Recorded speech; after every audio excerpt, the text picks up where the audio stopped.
and a good afternoon. You're listening to RadioAlty and Alty Afternoons live from the Garrick in Altrincham with me, Stephen Carlton-Wood, Susan Lee and Bill Curtis. And we're co-hosting this show today, and our special guest for the start of our general election specials is the Conservative candidate for Altrincham and South West, Oliver Carroll. Well, good to have you with us, Oliver. Thank you, good to be here. So we're going to start the grilling now, if you don't mind. Grill away. So, Bill, go on, you get your teeth into him first. So there'll be new listeners and people who haven't heard of you before are in Altrincham and South West at the moment. So for those who don't know who you are, can you just tell us a bit about yourself and why you should be our local MP? Sure. So, Oliver Carroll, the Conservative candidate for the general election.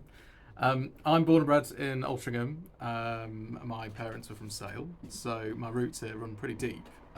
Went to Green Primary School up in Hale, and then went to Alty Grammar. Then went on to study law at Oxford, became an international lawyer. I've been knocking around here, there and everywhere for, I know, hoity-toity, but yeah, I've been knocking around here, there and everywhere for that's part of the past decade. But when I heard Graham Brady was planning on standing down, thought I'd throw my hat in the ring to stand up and represent my hometown. So here I am, and it's been a lot of fun. Strange time to be doing it, but really, great reception on the doors, lots of interesting conversations, and loving it so far. Right, I'm going to come in here for a minute before I know you've got other questions. Susan might be interested in this. Do you think it's important, Susan? Do you think it's important that a local person is chosen to represent local people? Kind of, yes, because I think they have to have a sense of commitment and belonging, but they also have a very strong view that a member of parliament also has to look at the bigger picture.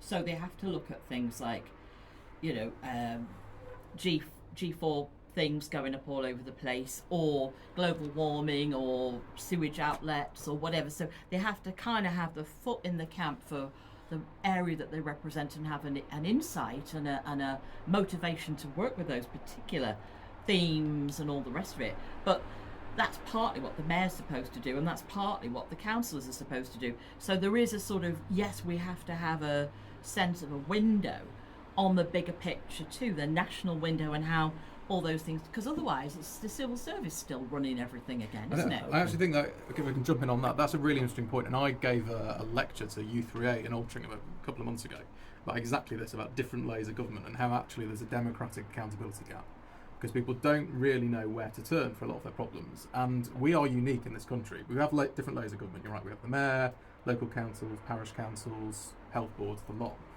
But we also have unitary government, and MPs are, like it or not, sort of advocates of last resort, often. And that's why people do bring up the potholes on the doorstep. But they also bring up, the situation in the Middle East or whatever else. And so you do have to be across all those things. So I think it's really important that you have that bigger picture, and I've certainly got that. But you also need to be, to Stephen's point, really your finger needs to be on the pulse in terms of the local issues. And that's where being from a place where it's sort of in your blood really matters. I have to say I'm Alty through and through, and that's why I'm doing this. I couldn't be doing this for somewhere that wasn't my hometown, hand on heart, because I think you really need to know and get under the skin of a place. And I think a lot of government does tend to be very London-centric. Yeah. If you're not careful, Yeah. It is very much motivated by the finance and the money's centre of the world or whatever. Well, it's they talk City about London. the Westminster bubble as well sometimes, don't they? Yeah. People get caught up within that.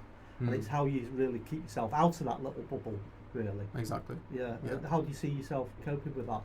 Well, I think it's interesting. I mean, I have worked in London for a few years. Yeah. That's where my law firm is based, and so I've seen it, and I've seen how out of touch some people can be. And I've often said to people, "When's the last time you got out of London?" And I remember when we were doing the Brexit vote in 2016, and I said I was out actually campaigning for Remain, and I was up here campaigning for Remain. And I know, don't laugh. But I went back to work, and I said, "We're going to vote to leave." People said, "No, don't be silly, don't be." And that was the Westminster bubble speaking. People who were out of touch with what people really thought. And thank you for that. Because we were on opposite sides. We were on opposite sides of it. Yeah. There's an example of just the lack of communication in action. And so I think I have the perspective to burst that Westminster bubble. for the people of Altrincham and Sale. So you say Well, it's relevant to you. You're never going to burst that Westminster bubble. Well, as far as I'm concerned, yeah. So how long have you been campaigning within the Tories in Trafford, like just Trafford? So, I mean, I was selected a year ago, actually on the 28th of June last year. So that's how long I've been campaigning full time as a candidate. Prior to that, I've been a member of Altrincham and Sale West Conservatives since I was about 16. So on and off at election times, I've been here campaigning. It's the only association I've ever been a member of, actually.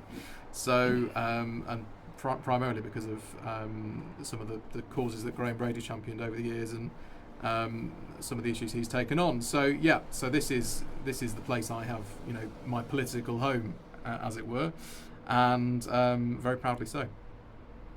Go on, can you All right. keep going? So you've touched on it already about Altrincham and how you're from Altrincham, but when you go out in the community, going up the streets, in Altrincham, seeing businesses thrive. What does Altrincham really mean to you when you have a glance at it? Well, I mean, Altrincham itself has changed out of all recognition since when I was a kid.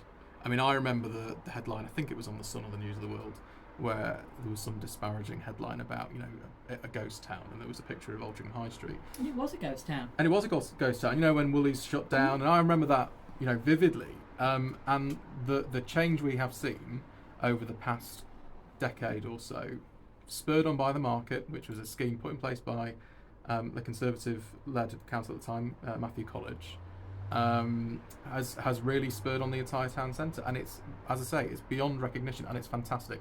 Loads of independent businesses, loads of independent eateries. It's an engine for new business, that place, and it's revolutionised the town centre. Do you still think that's the case? I think things are difficult at the moment for all businesses. Energy costs are high. Because I know Poundland is going, and the one in Sale is going too. Yeah, and there's examples of businesses that have struggled, but Altrincham is still a place to be, and people do come into Altrincham from all over the place for nights out, for shopping and whatnot.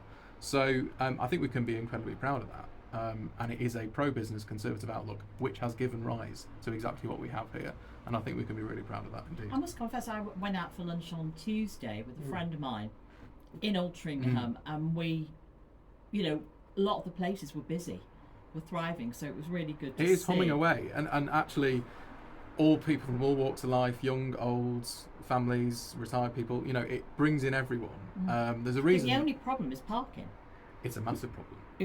Which is a blooming nuisance. And actually getting in and out of Altrincham as well, because some of the So this is now roads. encroaching on council issues. I now, know, haven't we? So, I know, but we're talking about Altrincham. Do you think it's gone into decline over the last 3 or 4 years in particular? I don't think it's gone into decline. I think there are difficulties. I think some of the as I say, the access into Altrincham, the fact that Moss Lane Bridge is still shut, the fact that getting around the back of the market is such a pain. That the Regent Road one-way system does not work.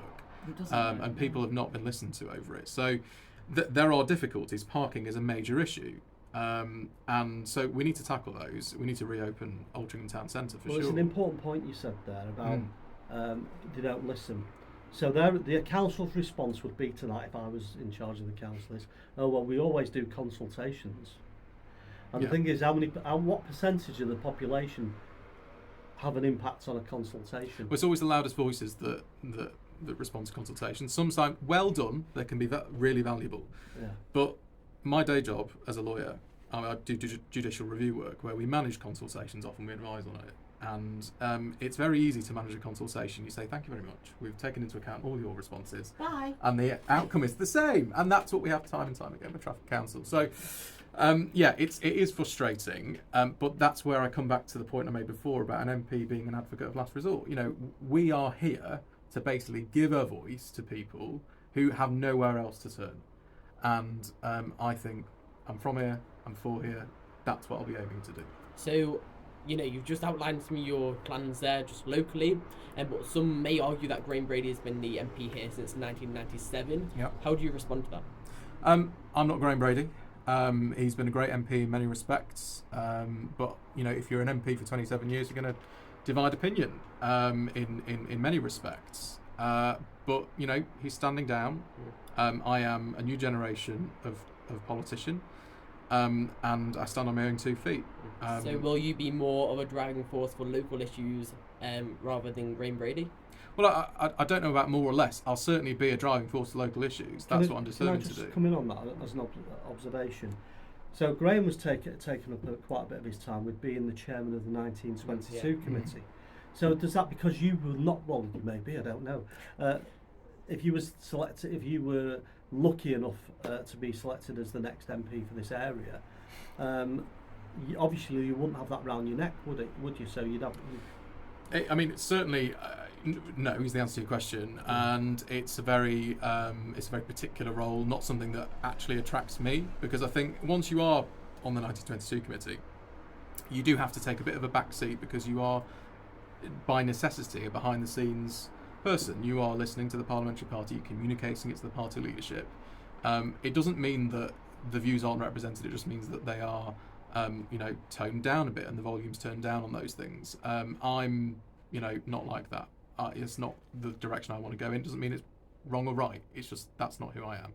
But as I say, who knows what's going to happen after the next election? I'm not Sir Graham Brady, but he's been brilliant for the area, no doubt. And you're obviously quite smart, being standing as the MP here. Do you see yourself not as a backbencher and senior backbencher, but on the front benches at all? What I'll say to you what I said in my selection meeting, which is that the job that I'm auditioning for is to be the backbench MP for Altrincham and Sale West. Do I have interests that cut across national policy? Of course I do. But the number one job of an MP is to represent their constituencies on the backbenches. I actually said that what I'd really love to do is to be something like chairman of the Business Select Committee, because I think that the select committees in Parliament can really hold arms of government to account, and that is really valuable to get good people in those roles. So it's maybe something like that, I don't know. But the number one job is to be Altrincham and Sale West MP. Right. Can I just make an observation, or just share something with you? Theresa May was our Prime Minister some time ago, if you remember that. I'm sure you was a Cast big your fan. minds back. Yes. And one thing that she used to drive Special Branch absolutely crazy about is she insisted on campaigning in her constituency every weekend. It can be done.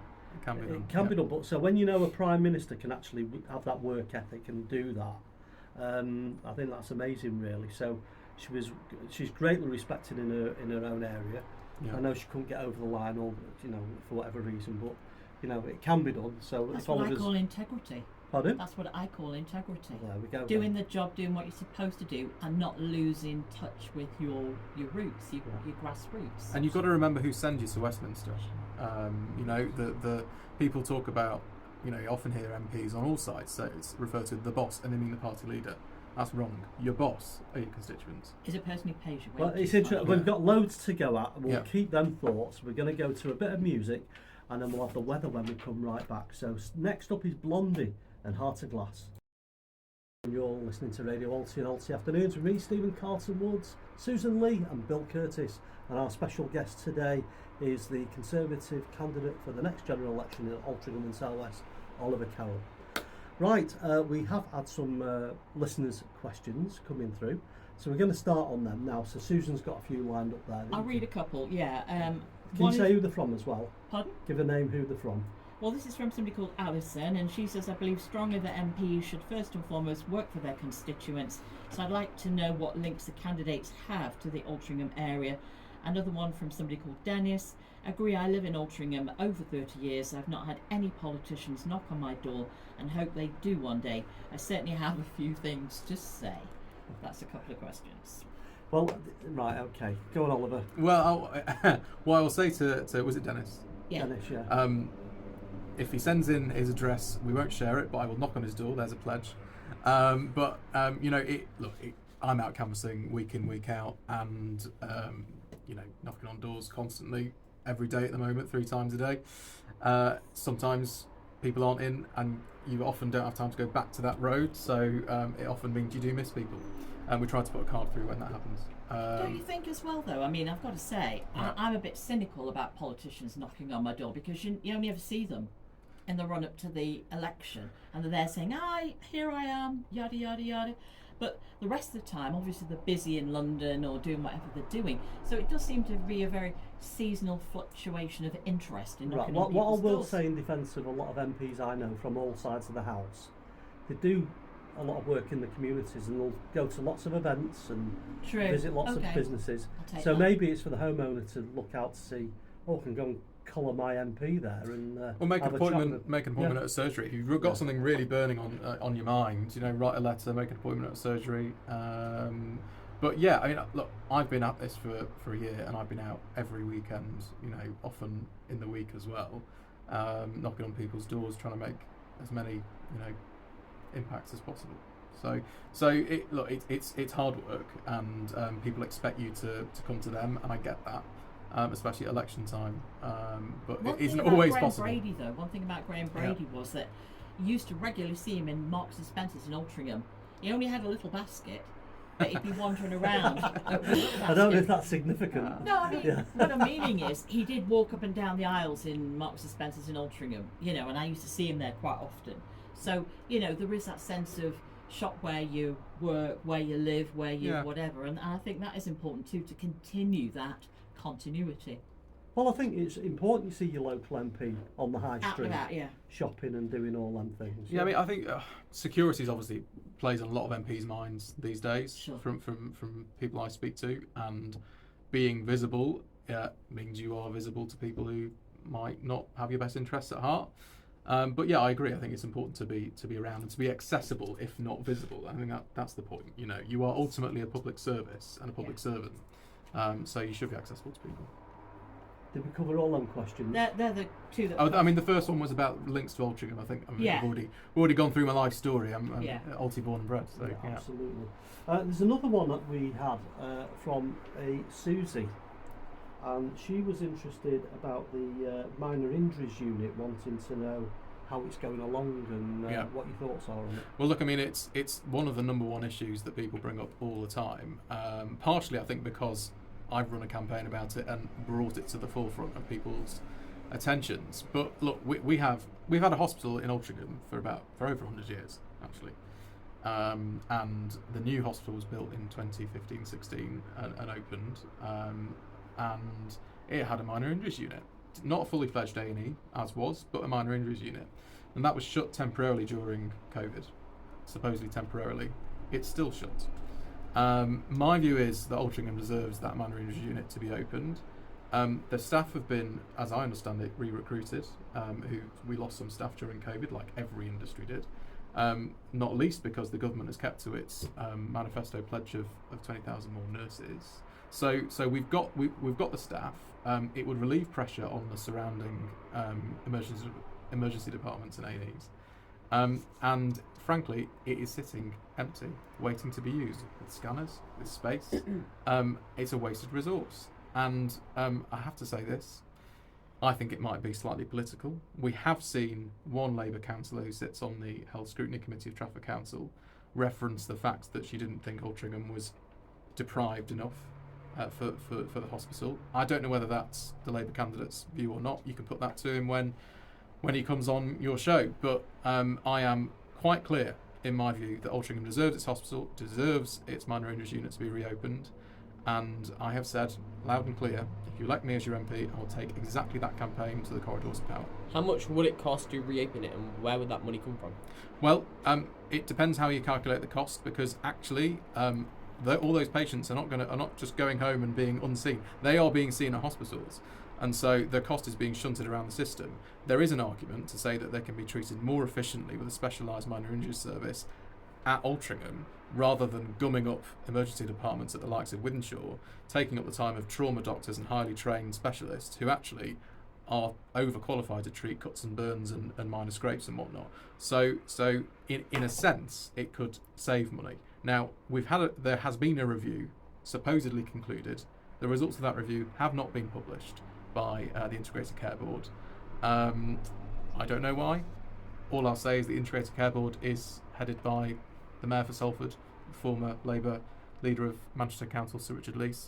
I don't think they have they have our best interests at heart. It's not Sir Richard Lees anymore. Is it not? Has he stepped down? He's left a few years ago. Yeah. I know he's still at the Integrated Care Partnership. Oh, sorry. I thought you meant as council. Oh no. Yeah, So yeah. he's head of the Integrated Care Partnership. Yeah. Sorry. Yeah. Just clear that up for the Yeah. listeners. Yeah. And could this come back and do Susan's point before about parking in Altrincham? Yeah. I mean, there'd be more people going into Altrincham for if the minor injury unit is reopened. Well, I don't want people to be drawn into to Altrincham in order to get the cuts and bruises. But look, I mean, They might stay and have a drink. well, you make a very good point. I'd put it the other way around, and I've heard anecdotally from places like M&S that when they had customers who fell ill, they would immediately just take them to the hospital. Now they've got to phone an ambulance, which of course costs an awful lot more. So, look, we are a big town. Having something like the MRU up and operational with a hospital that works and available, I think is needed in a town of our size, and frankly in a place where we've had a hospital for 100 years. And you've touched on Labour there. Do you think Labour is to blame totally for this being shut or temporarily shut? Well, I don't know, because they're doing a very good job of obscuring the reasons for its continued closure. All I'll say is they have the power to reopen it. Healthcare has been devolved to Greater Manchester for a number of years now, I think since 2017. The Integrated Care Partnership is headed by 2 Labour politicians, and I gathered over 1,300 signatures on my petition, which have been delivered to the Integrated Care Board. I wrote them a letter saying, please can we have a meeting? I have been ignored. Those 1,300 people have been ignored. That is not good enough. That is not good enough. And as I say, a vote for me is a vote to take that campaign to the corridors of power. And can you reassure Altrincham residents if they vote for you, you will 100% get this reopened? No, I can't, and I shouldn't make that. No politician can stand here and say this will happen. It's really important that we're upfront with people about that. What I can say is I will be the loudest possible voice for it. You do your best. And you do your best. Yeah. And has Graham Brady took any steps to try and get this open? He's the MP here, of course. Yeah, he's been lobbying. He wrote an article in the Messenger just a few weeks ago about this. He pointed out that in many ways it's history repeating itself. Of course, he was integral to the lobbying to get the new hospital built to start with. And so some of these battles, like battles over things like grammar schools and the minor injuries unit and the hospital, is the same thing. You never win. You have to keep fighting. And that's why you need an effective advocate who can fight your corner. Because another of your interests is it Carrington Moss? That's right. Yeah. Yeah, that's another area that you're really very passionate about. Yeah, I mean, we have very few green spaces left in Altrincham and Sale. There's the Simply Wedge, there's Carrington Moss, and we've got fantastic parks. But both the Simply Wedge and Carrington Moss have fallen under Labour's Places for Everyone plan, so called. You've got vultures circling all the time. And that means that they fall to be developed. Now, I don't see a green field or a green space and go, what a waste. I say, what a fantastic green resource we have. Carrington Moss is a particular case because it's a peat moss. And for those geeks like me out there, and geographers and geography students and whatnot, you will know that peat mosses suck in carbon dioxide from the atmosphere. So they actually reduce our carbon impact. So the idea that we are going to do something so ecologically damaging as destroy Carrington Moss, I think is perverse. So I have drafted a private member's bill, which if I'm elected, I will introduce into Parliament. And the effect of that bill will be to prevent any development on peatlands throughout England. We've lost over 98% of them already. Very few of them left. One is on our doorstep. It's a massive ecological resource. It's incredibly precious. We should protect it. And can I follow that through by saying, I mean, I don't know what the situation is. It's only something that's come to mind as you're talking. Have we got many brownfield sites, which are the old spaces that could be built on? Well, I think we can all probably name some, right, that we know of. Unfortunately, Trafford Council, it has an obligation to publish a brownfield site register. That hasn't been kept up to date. And so they haven't been doing what they should have been doing. Now, Stockport Council took themselves out of the Greater Manchester Spatial Framework, that Places for Everyone scheme for development. They took themselves out and they said, we're going to have a brownfield first approach. That's what we should have done. It makes more sense, It really, makes perfect sense. Sometimes it's more expensive to develop brownfield land. but ultimately you're not losing. Yeah, because you've got to clean it up. Exactly, decontaminate. But you're not losing that precious green space. And it's incumbent on all of us to make responsible decisions for the long term, not those quick fixes. And I'm afraid what we've seen from Trafford and Greater Manchester are more quick fixes.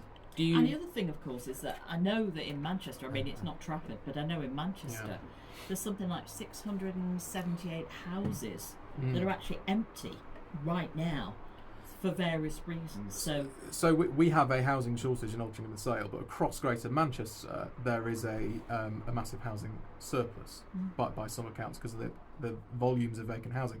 Now, I think often they're not the right sorts of housing that people want. You know, massive empty skyscrapers in Manchester city centre are not the places you want to bring up kids. That's why we have people moving to Altrincham. We've got fantastic schools, etc. But there hasn't been any planning, proper planning, into what houses we need and where and why. And it's not good enough for Altrincham and Sale to just fall victim to that mismanagement, in my view. There's also, as you say, there's an awful lot of planning around it, isn't there? Like the infrastructure, like the sewage, the schooling, the shops, the nurseries. So this is my argument on the Timpley Wedge, very close to where I live. And it's not just that we're losing a green space. It's that the proposal is to whack on tens of thousands of houses and no new school, no new GP service, none of that, no new dentists, despite actually us having a dental school now in the heart of Altrincham. We do, in the Health and Wellbeing Centre. And without that infrastructure, I don't think development should be allowed to go ahead. So there's a whole piece there around proper planning, which we're not doing well at. But on the other hand, people will argue that the government sent a directive to have housing built in certain areas. Yep. And it was the Conservative government that sort of forced the issue for having houses on the Timpley Wedge in the first place. And when the spatial framework that came into place under George Osborne, correct, this is what caused all this, Yeah, so, and look, I'm not going to sit here and pretend that we haven't made mistakes. I mean, we should have the humility to own up to that when we make them. And I don't think Trafford and being in the Places for Everyone plan, the spatial framework, was the right decision. I wasn't around at the time, wasn't on the council, others were. It wasn't right, it shouldn't have happened. Right. If you don't agree with something like that when it's in discussion, would you sort of metaphorically stick your hand up and say, hang on a minute guys, this isn't going to work because of? Yeah, I mean, look, I'm a lawyer by day. If I don't say what I think, I don't get paid. And you're very good at formulating arguments, I guess. Well, we'll see. but what I will say is that if I disagree with something, you can be damn sure I'll say so. And I wouldn't be doing this otherwise. I'm not doing this. I'm not, leaving my well-paid legal job, to be frank, to hide in the shadows and be a good little boy and do what the whips tell me to do all the time. I want to be Altrincham and Sale's voice in Parliament. So is this trouble in the making? Well, we'll see. We'll see. All right, I know we've got loads of questions and there's questions coming in thick and fast. Let's go to a break, get our breath back, and then we'll come back with some more questions. This is Take Us Back to the 90s, Ride on Time by Black Box. Absolutely. Yes. Mr. Curtis, over to you, sir. So should we talk about the campaign so far? So we know Rishi Sunak called the general election 8 days ago on the Wednesdays after Prime Minister's questions. It wasn't a great start, was it, to the election for the Tories, with Steve Bray blasting through the gates of Downing Street. Things can only get better while he was, drenched in water from rain. It must have gone, it should have gone better, right? I mean, I wish someone would pour a bucket of water on Steve Bray occasionally. I think someone from GB News tried to. Really? Yeah. Yeah. To be clear, that is in jest. Look, Steve Bray was exercising his democratic right. I thought it was the most British start to a general election we've ever had, with the Prime Minister being drenched in the rain. And he took it on the chin, delivered his speech on the steps of Downing Street as tradition dictates, and all the well for it.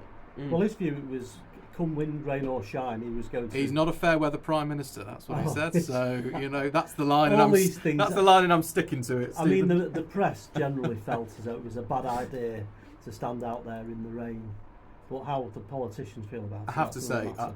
someone should have passed him a brolly, but you know. Well, that's been suggested once or twice. Yes, I would say that.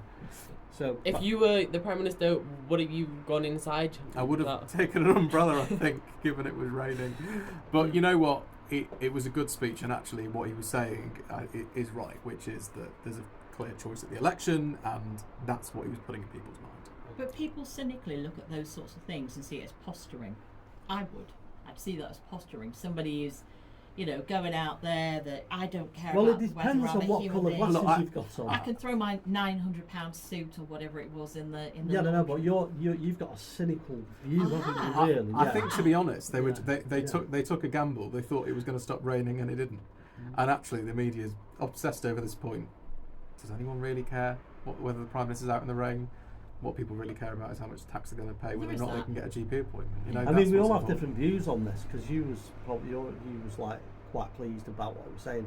I was so furious that the event had been called that I couldn't really digest what he was saying at the time. I had to watch it back 3 or 4 times to try and calm down and think, what the hell are we going to a general election for on the 4th of July? So I'm not the only person feeling that way. There's many other people feeling that same way. I mean, I am being selfish because my workload is very high at the moment, and to throw a general election at me in this amount of time is completely inconsiderate as far as He should have asked your permission first. Absolutely, Steve, shouldn't he? yes. That's what should have happened. Yeah. Yeah, go on, Bill. So a poll yesterday by YouGov, as paired with Sky News, found your party to be 27 points behind Labour, and the deficit is only growing between the two parties, even though we're in the election campaign 5 weeks to go. Are you hopeful you're going to win the seat in Altrincham Sale West, and do you think local issues will be at play? Polls are nonsense. I can tell you that now, right? Especially here in Altrincham and Sale, because I've been knocking on doors like a madman for the best part of the year. Except for Dennis's house. Except for Dennis's house. As I said, send us your address, Dennis, and I will come and talk to you. But there is absolutely no love for Sir Keir Starmer, and things are an awful lot closer than the polls would have you believe. Now, on the same day as the YouGov poll, there was a JL Partners poll that said we are 12 points behind and narrowing. Yeah. So, although some may argue that poll was sort of wrong, because by the time you filled out that poll, you've already gone through like a whole list of things to target people on the right. And you're right to talk about the methodology, and we can debate methodologies every day of the week. Fundamentally, I am talking to people about what they really think, and there's an awful lot of apathy out there. There's a lot of disenchantment, and I understand that. But there is no love for Keir Starmer, even it seems within the Labour Party. Can I just come in on something before you come in? can? There's no for either party, though, is there? I mean, I just think to myself, I don't see how. I mean, a lot of people agree with me when they say, who the heck do you vote for? Because I can't see anybody.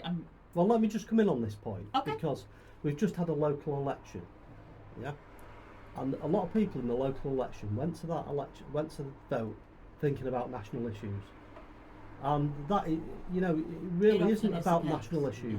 Although national issues could become so big they outweigh local issues. Well, that's what's happened here, obviously, and there's some good councillors lost their seats because people have gone with the wrong mindset. Well, it's not the wrong mindset in their minds, but I mean, but it really muddies the water. Even in those local elections in Altrincham and Sale, the Conservatives were the largest party by some margin, by about 3,000 votes. If you took on the popular vote. If you took all the wards and added them together. If you just explain what that is. So if you took each of the wards that make up Altrincham and Sale, so Altrincham, Hale, Bowden, Broadheath, Manor. So if Hale, it was a Barnes, general election. So if that had been a general election, I would have won. Yeah. So the polls, I'm afraid, are wrong, at least insofar as Altrincham and Sale are concerned. Now, I'm not saying things aren't this tight. Really answers your question a little bit. They are tight, and it's going to be really difficult for both parties out there. But this idea that we have from Labour, and I'm afraid you see it with their sort of swagger often, is for the birds. Well, you say the polls are wrong, but obviously you've looked at them results from the local elections and then tried to put them together to create your and this is sense. This is generally with a negative impact, with people going out thinking about national issues. And I think when people get asked questions in the street, you don't necessarily. I mean, it is a fact that people aren't necessarily honest. They just say, whatever, they'll say, I'll vote whoever for. Well, a lot of people are not interested in politics. It's Correct. a big turn-off for them, your average person. Because you don't, like I say, you don't see, there's no charismatic leader out there, I don't think. You see a lot of, profiteering on their own behalf. You know, I mean, I've seen the memes about Michelle Moan at the minute. You know, saying, "Hello, Rishi. This is Michelle from Moan Regimental Uniforms." You know, I mean, for goodness sake, you know, all of this has gone on, and you PPE that was wasted and all the rest of it. So you just see people. Well, I mean, as I say, there's a lot of disenchantment, but a lot of that is the reason I'm doing this. You know, I got incredibly frustrated with the national political scene, and frankly, you know, fed up of swearing at the TV on a Sunday morning and thought, you know, I'll throw my hat. Put money where the mouth is, and throw my hat in the ring and do this instead. And you know, that's my answer. Try and make a difference. That's fantastic. Back to you, Will. So do you think you're going to win? Right. That's why you're standing. I think I can win. It's going to be very difficult, and I'm fighting for absolutely every vote. No voter should be taken for granted, and I'm certainly not doing that. And, you know, just out of interest, what do you think your majority will be if you do win? Oh, I've no idea. I mean, a majority is a majority. A victory by one vote is a victory by one vote. And make no bones about it, it could be that tight at this election. Well, we've seen many years. Was it 2010 when Susan Williams stood for Bolton West? Yep. And I think there was something like 16 votes in it. It was really tight. And you know, you mentioned the local elections. We lost 2 incredible local councillors in Broadheath and in Manor Ward by the slimmest of margins. 6 votes and another 30, I think. I heard that. It's incredible, and isn't it? Rupali Paul lost. I was so disappointed for it. She was so hardworking. Yeah. But you know, that's democracy. But as I say, a victory is a victory, and you've just got to go after every single vote. And why are people turning away from the Tories in Altrincham on that national level that you were talking about? That's why people go and vote in them local elections. I think people they're not necessarily turning away from the Conservatives or turning towards anyone else. 2 council seats. Yeah, and they are council seats that we'd won previously by very slim margins as well. So the danger, I keep saying at the next election, is disenchantment, and there is no love for Keir Starmer, no matter how hard he tries. What about for Rishi Sunak? I think a lot of people respect Rishi Sunak for the job that he's doing. He's trying his damnedest to help. And to help people. Can I just come in on that? Because I'm quite surprised at what I find when I speak to Red Wall people. They quite like Rishi Sunak. So I find that really bizarre. Where you know, it's. I'm shoving a sock in my mouth here. Yes, please. You need a bigger sock, though. So. Sorry, Susan. Yeah, so I do find a very strange dynamic here, where the media are trying to say all the time, well, the Red Wall's going to collapse. The Red Wall seats at Turnblue are going to collapse. I'm not really seeing a lot of evidence. Well, I can't speak for other areas. I'm not campaigning in them, but I am knocking on doors day in, day out in Altrincham and Sale, and I hear time and time again people say he's a really hard-working guy. He doesn't need to be doing this. Well, there is that. He really does not need to. He doesn't need to be doing this, and yet he is. And I think he's got the country's best interests at heart. Yeah. So let's talk about your political ideology there, right? So you're obviously a Conservative. As you know, you're standing for the party. Yep. But you know, there's many types of fractions in the Conservative Party. Do you belong to any one of them? No, not especially. I haven't been asked to join a faction. I always put myself on the sort of liberal wing of the Conservative Party. But ultimately, I believe in free market economics. I believe in a fairly liberal social policy as well. And you know, that's where I am. I'm a part of a younger generation of Conservatives that care about the environment. You know, that's a motivating factor. It's not the be-all and end-all of what I am.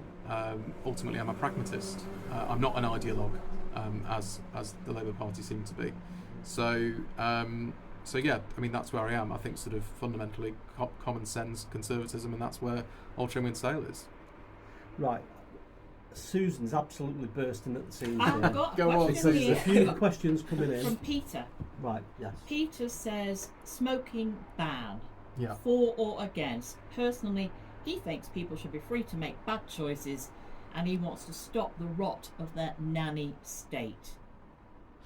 Well, look, it's a really difficult issue, and that is recognised in the fact that it would have been a free vote in Parliament if, I mean, we had one vote on it, but it didn't quite progress to legislation because of the election.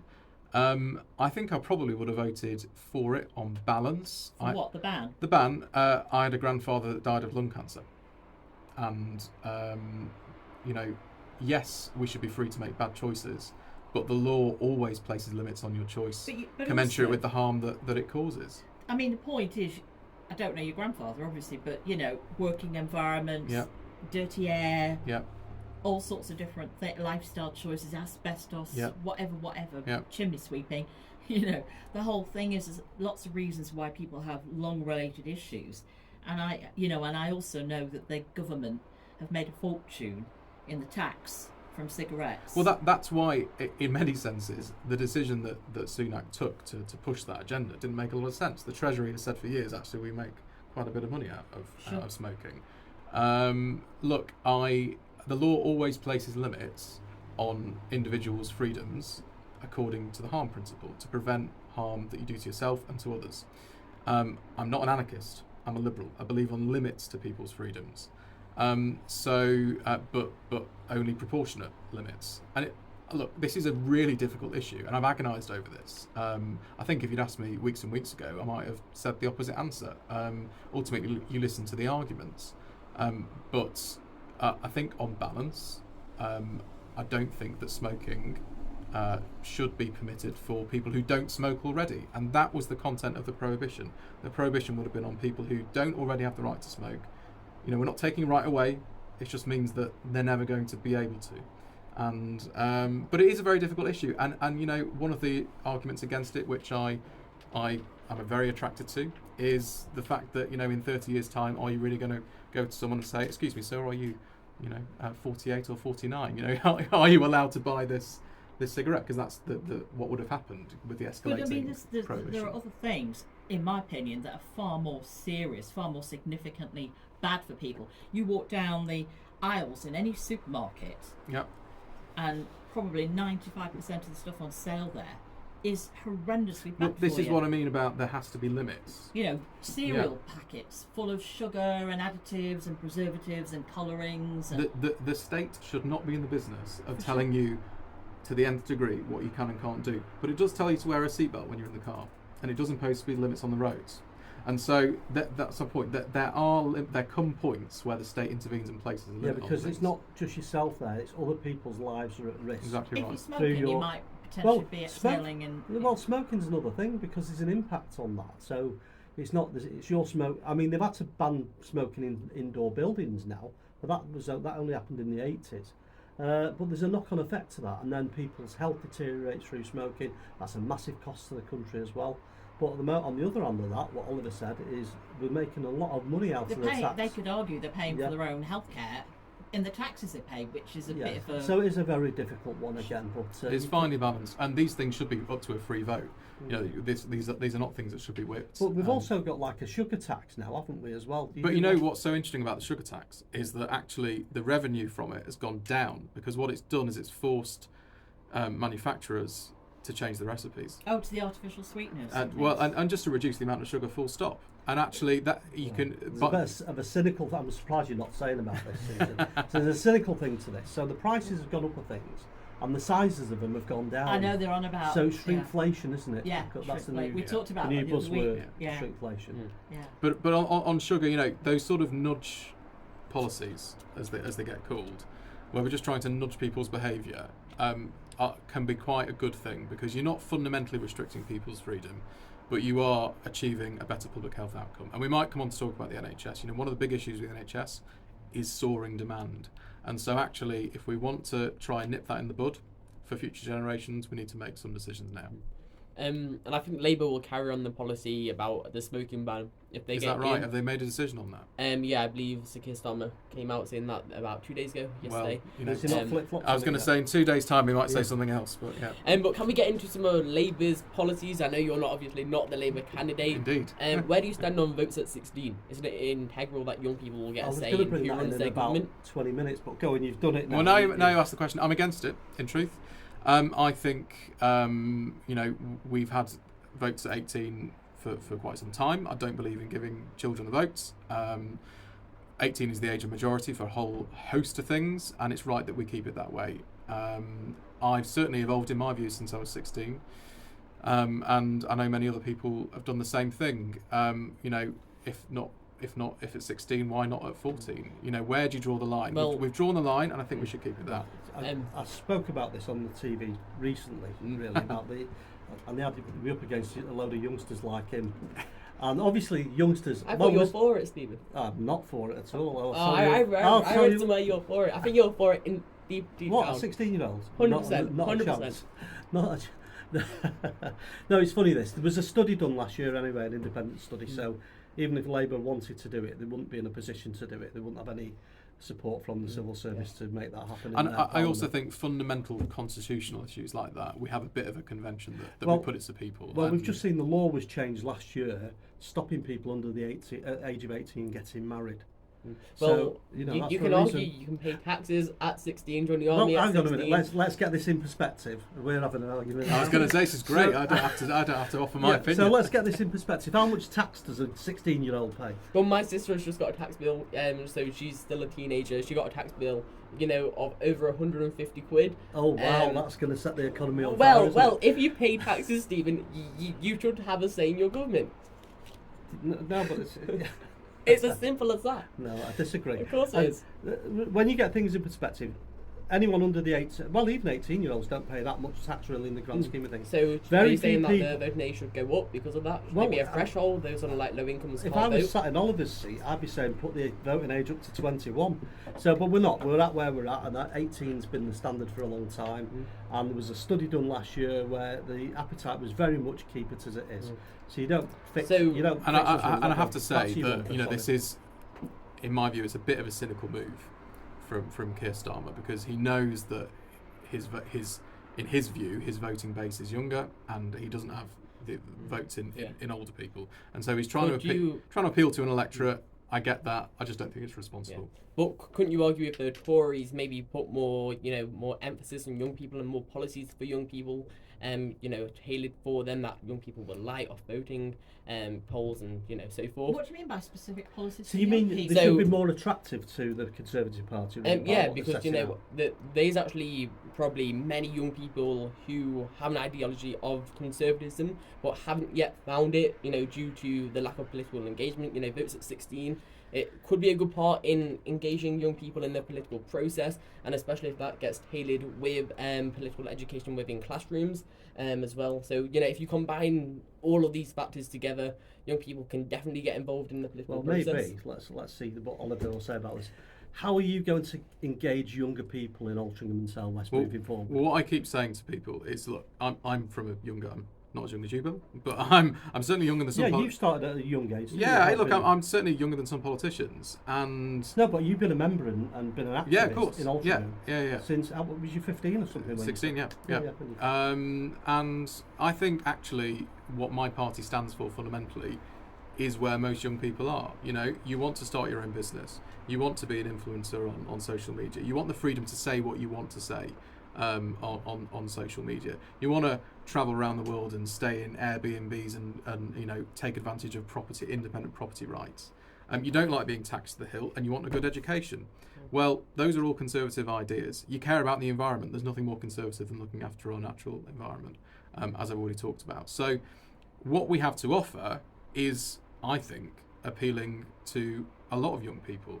Have we done the best job of communicating that? No. But I am absolutely certain that when I get out there and I speak to young people, I've got a message to sell them. And it's not just, a product to sell, it's also what I believe in, and I think it's what they believe in too. Right, can I just go back to the smoking ban first of all? I know you've got to say that. No, apparently I'm getting messages here. People's been looking at voting records, and apparently Sir Graham Brady voted no. He did. For the smoking ban. Yeah, he did. Yeah. Right, back to you, Bill. So let's go through more of Labour's policies. We've touched on the votes at 16 there. We've got another policy from Labour all about schools, about the VAT, the 20% VAT, is it, I believe, on private schools. Fees, yeah. Where do you stand on that? I think it's one of the most disgraceful policy announcements that the Labour Party has made. It's just to sort of alight on it briefly.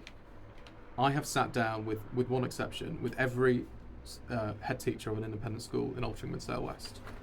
And without naming names, some of those schools, if this policy comes in, are at risk.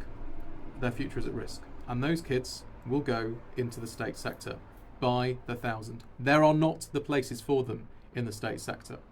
We have an overwhelmed school system in Altrincham and Sale, and this idea that, you know, a bunch of people who are waging a class war in the Labour Party should inflict on children the products of that class war and ripping away opportunity to no gain whatsoever, I think is one of the most pernicious things. And as I say, I look forward to your conversation with the Labour candidate who, by all accounts, went to a private school, because if he's going to advocate for the people of Altrincham and Sale, ripping away the very opportunities that he has benefited from, well, he's got questions to answer. Some may argue that that money, that 20% VAT on them private schools will go to fund the NHS, which, you know... Well, Labour policy is that it will fund extra teachers. But of course, actually, if those kids aren't going to the private schools to start with, and they will leave in their thousands, we're going to have a massive bill to pay in terms of extra school places. So my view is it will be revenue negative. It will cost the taxpayer more. You know, most private school parents actually, not at your Eatons and Harrows and whatever, but at most private schools are struggling people who work damn hard, and they make the best choices as they see it by their kids. They and do we need without things, don't they they? do without things, they could do without holidays and fancy cars and whatever, and that's their choice, and we should respect their choice. They are doing also, for every child that goes to independent school, those parents still pay their taxes. So they are, you know, not using a place at state Double school taxed to which they're entitled. So I think we do them a favour. Right, brilliant. We'll go to a break now, and then we'll come back, and we've got some more questions coming in, and I am aware people are giving me a nudge saying, ask my question, please. So we'll do that shortly. Coming up next, let's have a bit of Beyonce. We'll have a bit of fun. Single ladies.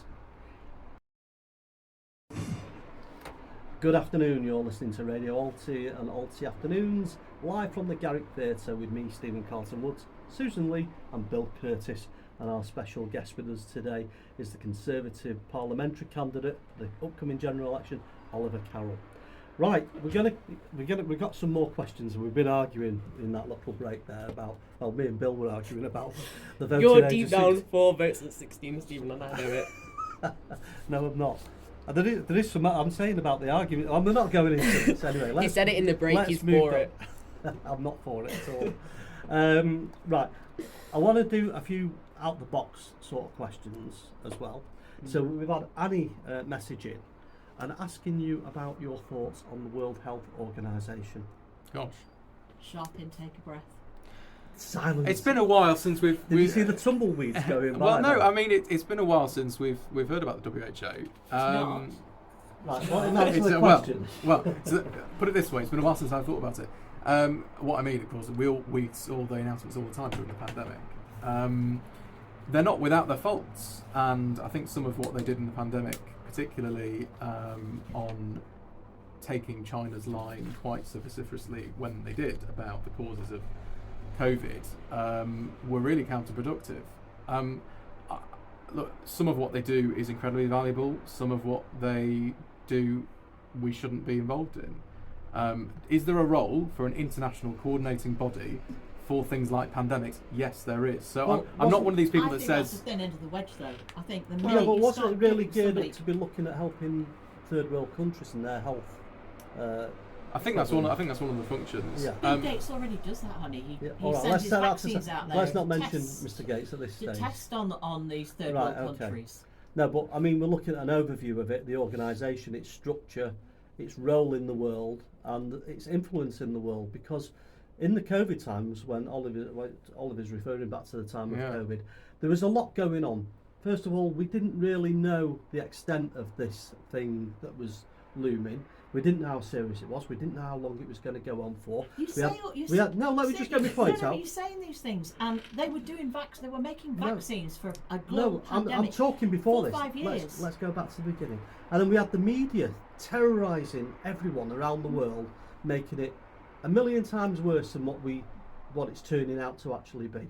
So all these little things going on. Well- Where do we take an adverse? Every country was looking at other countries to see who was going to make the first. Well, let move. me just answer Annie's question. I don't think we should pull out of the WHO. Probably needs reform, but we also shouldn't lose our heads about these things, because ultimately countries are capable of making their own decisions and should do so, independent of these But don't you international think? All right, you're organisations. saying that, but don't you think Europe was still leaning on us when we were trying to make our our case for the vaccines, and this is contrary to what Susan's beliefs is on the vaccines, but they were even threatening us with stopping our supplies coming in to produce our AstraZeneca vaccine. I remember it very well because I was giving legal advice around some of it, and so it's your fault. It's not.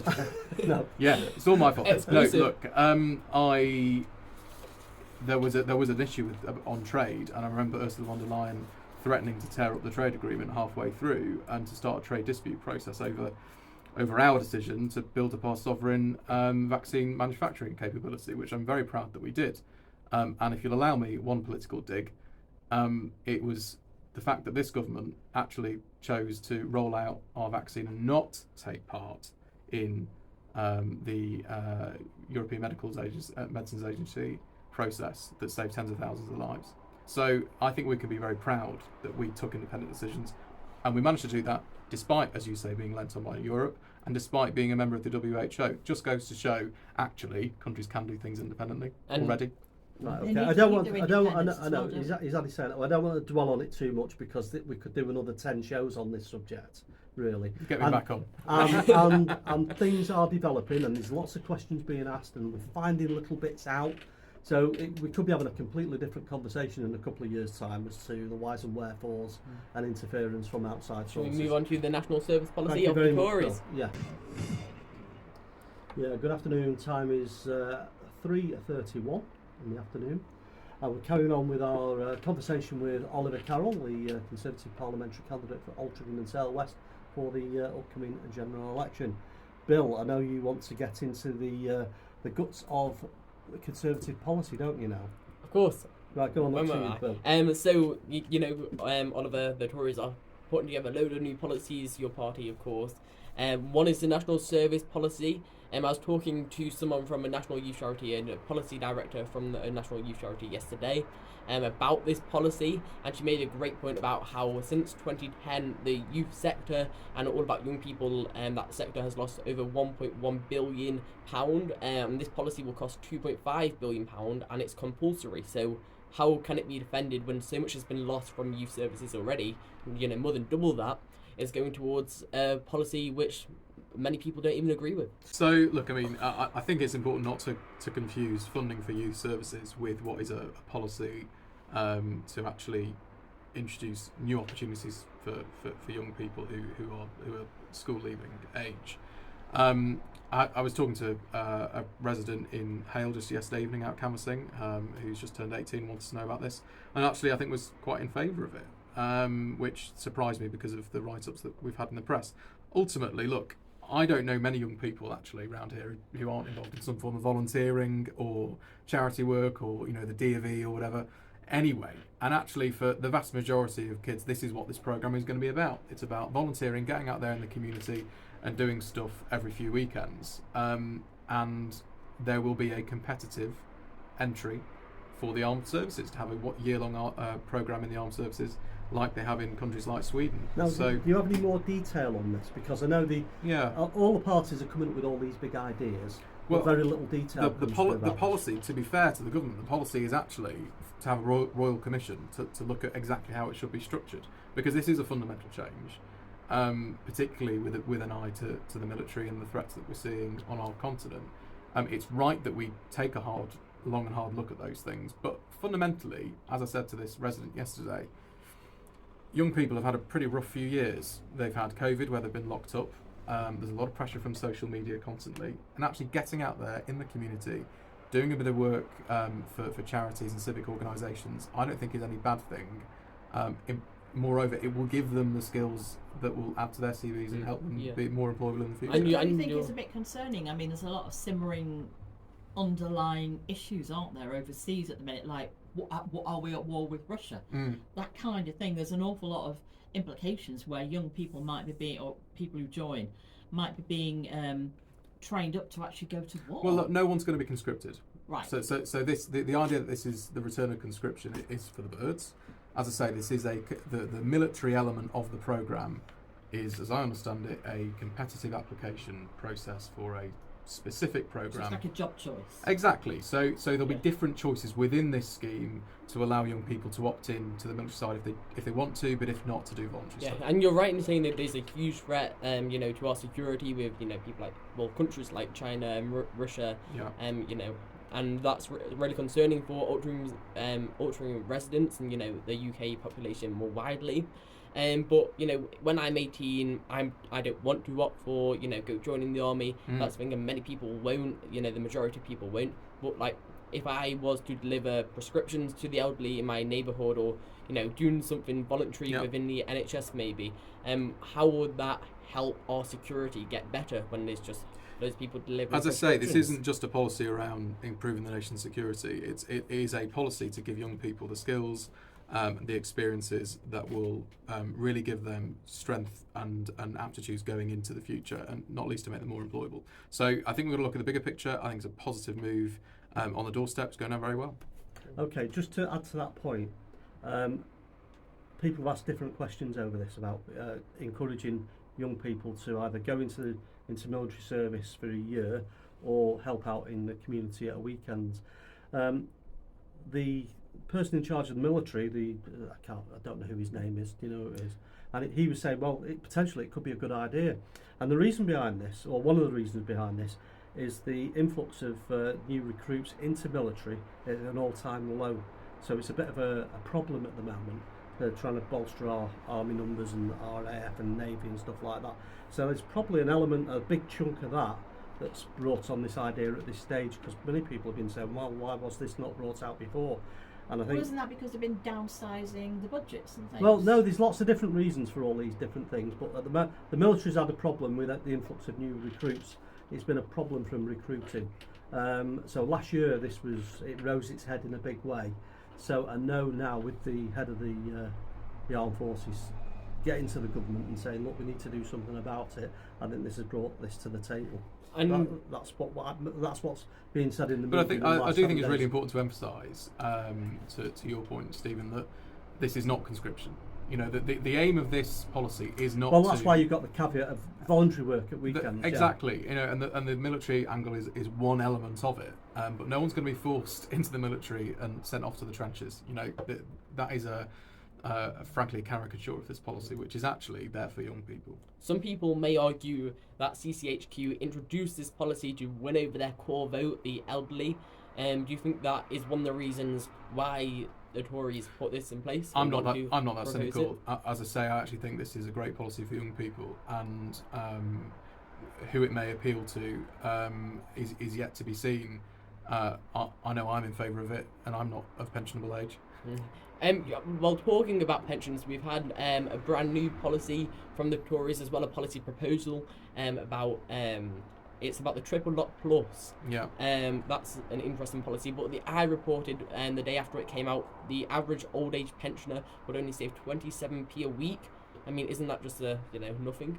I haven't seen the eyes analysis on it, but I think where I come from on this is older people. So I'm a Tory because I believe in equality of opportunity. But older people who are taking the pensions don't have the opportunity to go out and get a job or to get promoted. Right? They have a fixed income. Not a lot they can do about it. And actually, that's the justification for having the triple lock. It goes up every year. And what we shouldn't then do is give with one hand and take away with another. And that is what the triple lock plus will do. Would most people not say that's what happens at budgets anyway? Well, it's certainly a criticism that's levied, and this is one way of fixing that problem. So, people who say, but this is only fixing a problem you've created. Well, yes, we're fixing problems. We're fixing problems that have been in the tax system. Let's not forget that under Labour, the state pension barely went up at all. In 1999, it went up by something like 65p under Gordon Brown.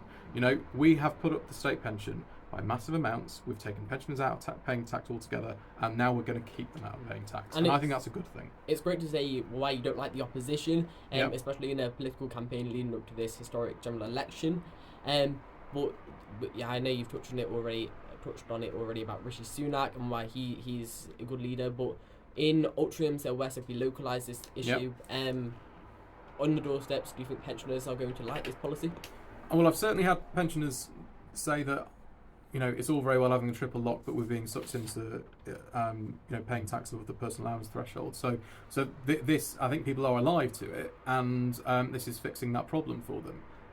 I think it's a great thing because, as I say, pensioners often can't do much to boost their income, and so they're reliant on the state. They've paid in all their lives, and when they make the choice at the general election, people have long memories, and they remember Gordon Brown raiding the private pension fund to the tune of billions, and frankly fouling up our pension system, something that the Tories fixed when we came into power in 2010 by compulsory workplace pensions. So pensions policy is complex, but it's vitally important, and I think this is a really good solution to a problem that's been bubbling for some years. Do you want to take in on that, or? No, I'm fine on that. Have you got a supplementary to that? Well, no, not. No, right, okay. It's just that I've got a follow-up from something we discussed before, sure. from the WHO. Right, okay. And really the concerns was about the pandemic treaty within that. Yeah.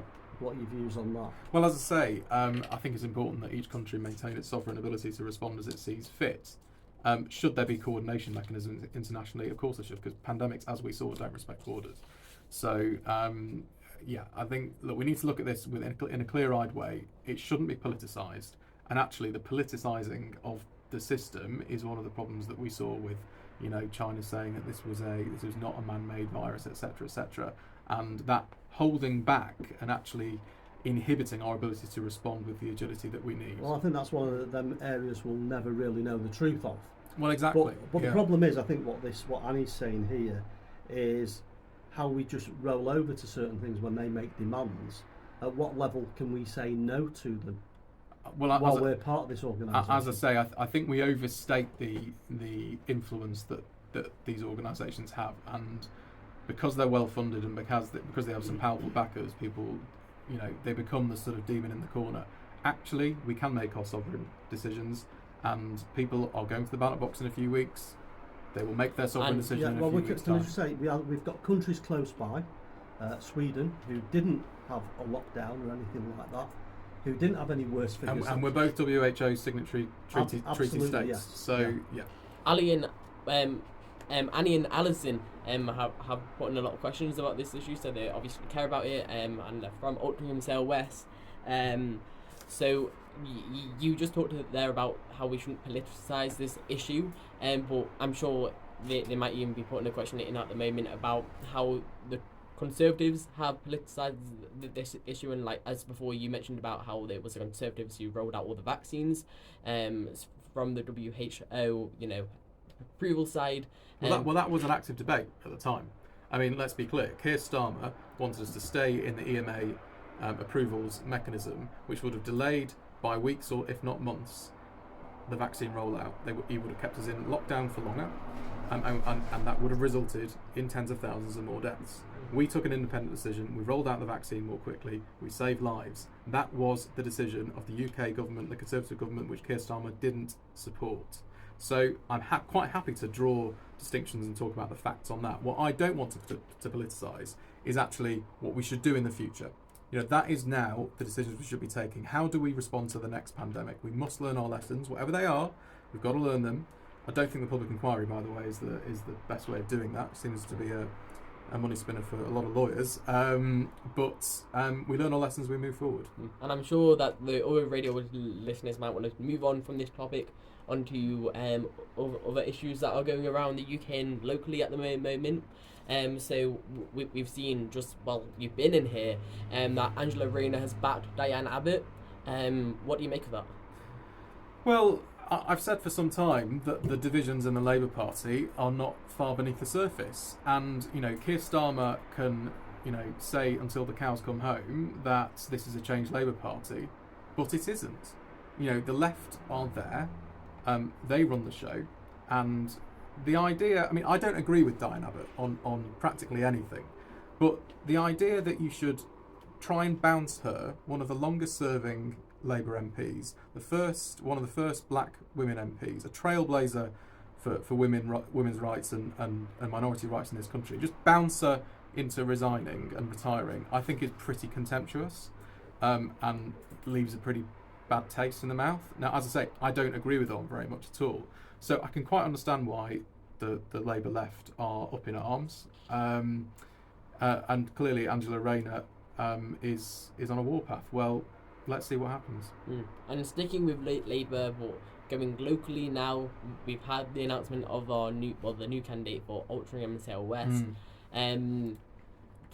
Do you know much about him, who he is, what he's called? And well, look, as I say, I believe he's called Conor Rand. I don't know anything about him. I've never sort of seen him on the political scene here at all. He's not from here, as I understand it. I'm sure he's a good and decent man. I hope he is. It does seem that, we've lost, for apparently personal reasons, we've lost a dedicated local councillor in Ben Hartley, and gained a trade union organiser from Norfolk. But he can speak for himself. We'll have a vigorous debate. I hope we'll have a civil debate, and that's what I hope for.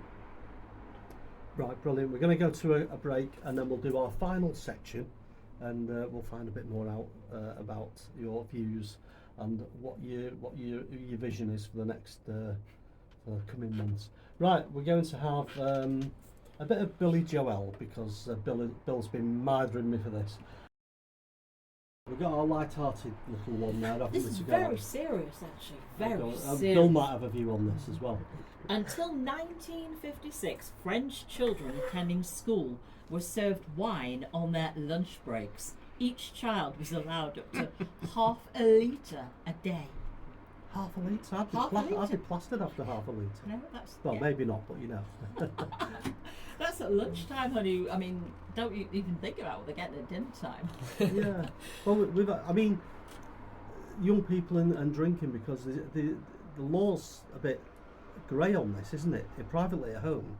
I think you can at home have some alcohol before the age of 18. I don't know the precise age. I mean, I for a period lived and worked in France, in Paris, wonderful place, and they don't have the binge drinking issues that we have. Yeah, because it's just an automatic. It's a sort of cultural. It's a cultural And do you think thing. that's because they let their children drink earlier on in life? I think that's part of it. I also think they have a sort of more healthy attitude towards alcohol. They tend to eat with alcohol, and whereas you often see in this country crowds of people after work outside the pubs having a drink. There's no food involved. They're having a drink to have a drink. And the whole thing about, I remember when they used to shout last orders, the lads would go to the bar and they get 6 pints and say, what's yours, Yeah. I'll have 6 pints, what are you having, Yeah, there used to be a different mentality when we had strict licensing regulations, yeah.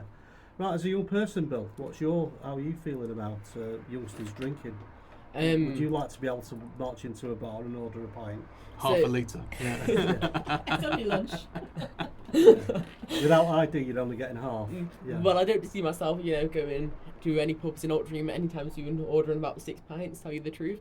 But, people do what they want. Obviously, it isn't good if you drink before the age of 18, but I know it happens, of course, in the Altrincham area, and it's all around the it's country. not illegal for a young person to have a glass of wine with the meal at home. In certain circumstances, I know there is a legal aspect to it, but there is because this law's about playing young people under the age of 18 with alcohol. So that in itself is there, but it's a big grey area. You're the legal person. I'm a lawyer. Yes. Let's not uncork that subject, shall we? Because it's all right. That's a fair one. Yeah. Right. First of all, I want to thank you for coming in to RadioAlty and sharing your thoughts and providing us with some of your wisdom going forward. I'm going to say to all of them, I wish you the very best of luck. Thanks, and may the best person win. Absolutely. Whoever that may be. Absolutely. Might not be you. Who knows? Who knows? But honestly, thank you very much for coming in. Your ambitions for the next few weeks, how do you see it going? I want to meet as many people as I possibly can and debate the issues with them, try and stay sane amongst the online abuse that is inevitable and quite a sad fact of life. There'll be a number of hustings. There's going to be one at St George's Church in Altrincham. There's a Chamber of Commerce hustings in a couple of weeks. So if you have any questions, get down to one of those hustings, give us all a hard time, and that's your democratic right, and I look forward to speaking to you. Right. I want to thank Susan for being my wonderful co-host as always.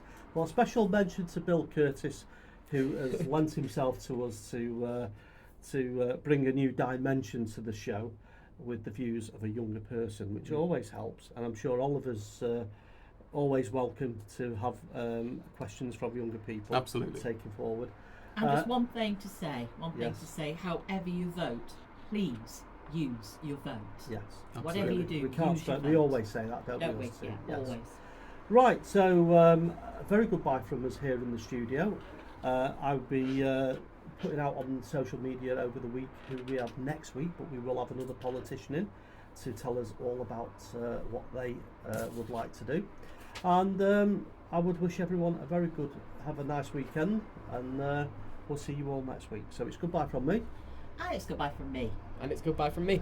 And it's goodbye from me.